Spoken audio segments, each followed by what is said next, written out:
നബിയനാ റസൂലുള്ളാഹി സ്വല്ലല്ലാഹു അലൈഹി വസല്ലം തങ്ങൾ പറയുകയാണ്, 4 കാര്യങ്ങളാണ് നീ ശ്രദ്ധിക്കേണ്ടത്.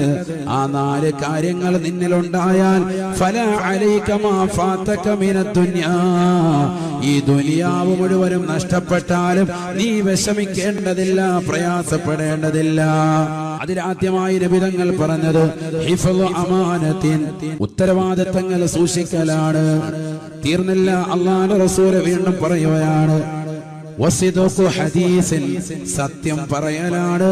മൂന്നാമതായി നബി തങ്ങൾ പറഞ്ഞത് വഹുസ്നു ഖലീഖത്തിൻ, നല്ല സൽസ്വഭാവം വെച്ച് പുലർത്തലാണ്. നാലാമതായി അവസാനമായി റസൂലുള്ളാഹി പറയുകയാണ് വഇഫ്ഫത്തു തുഅമത്തിൻ, നല്ല ഭക്ഷണം കഴിക്കണേ, ഹലാല് സമ്പാദിക്കണേ, ഹലാലായത് ഭുജിക്കുകയും ചെയ്യണേ.